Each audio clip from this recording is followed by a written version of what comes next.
Hapana ere ane namba mfonere zisore gondo. Pane ma-artist akabuda offside nezuro. Mazika chakanaka mhuri Zimbabwe. Yetinonhau kuchitaura naSkimbo pasuri Godo TV. Nhasi munhau dzedu change tichikupai nyaya dzakasiyana-siyana. Mambo Dhuterere. Uyu muimbi akadedzwawo kuti hanzi naungidi second raiser akubva unonge zvakora zvekudaro azengaita video achiudza mafanzi kuti hanzi muri mahure mese. Izvi zvabohwa zvinziro Zimbabwe.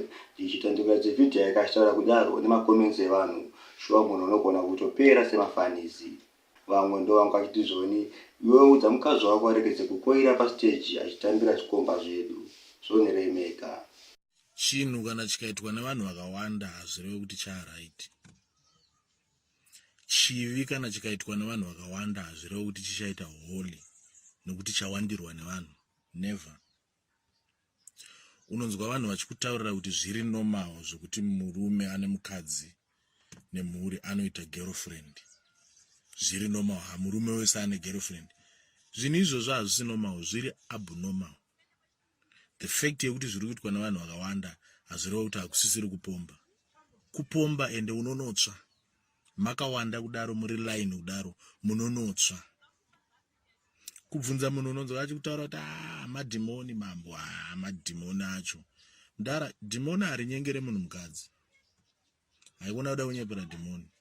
Mukadzi unonyenga wega. Ndiwo unonyengetedza netumari kutoburitsa tumakoini tumasirivha uchida kunyengerera chete kuti uite upombwe. Pese pauri kunyengerera apa hapana dhimoni riri involved. Dhimoni rinotozokuhaka kana wanorara nemukadzi. Calaz, uyu muimba apadzvoka zvekare nyaya yakachiti neJuzu raunge ndiye kakapfeka jerake iye. Izvi zvamba futi zvekare kuti atsvuke mafanzi achitoramba achiti Juzu rake. Pazobuda uchapedza kutochemawo futi achiti ndini ndakacheka kupfeka Juzu iri. Zvoneremeka. Vamwe vanhu vakuru naSkimbo kuti muri stupid zvekudaro. Ungapopo chero kuti ndati ndini muri zveJuzu harisi rangu. Handini ndakaripfeka. Ndaritenga nemari yangu. Ndikanotorwa picture imari yangu, waiziya. Saka ndiziva kuti Juzu iroro mutopopota. Ndosaka zokukandira madhisi because munozoda kuzopfuurira siri. Munoda kupfuurira. Ndiya zvinazokupai hondo chaiyo muri kuda. Maiziya. Makada kupopotera Juzu ka. Ndozvinazokupai ndewe. Vamwe vanhu vakuru naSkimbo kuti muri stupid zvekudaro. Ungapopo chero kuti ndati ndini muri zveJuzu. Dobba Don avakupenga. Asi asati aziva kuti chii chinyanya kuitika chaizvo. Vamwe ndo vakuti madrugs atinaombowa vanyanya tichida tichimbonzwa kuti zviri kufamba sei. Zvinoseresa zvikuru. Tichida muzvoneremeka.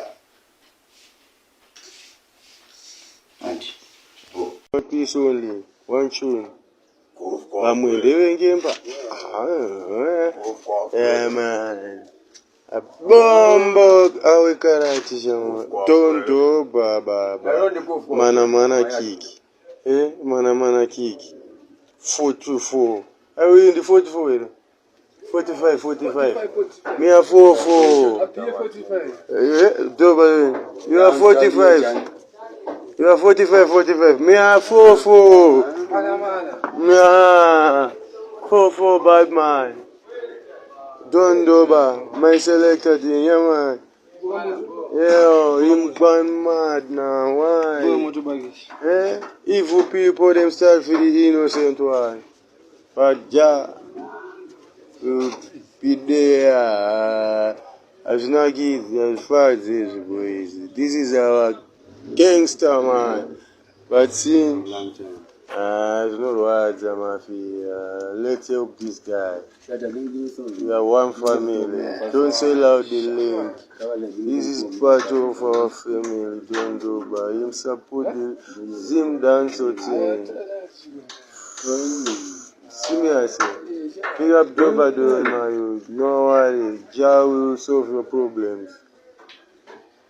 Jah will solve your problems, my youth. Big up. Hapana ere ane namba mfonere zisore gondo.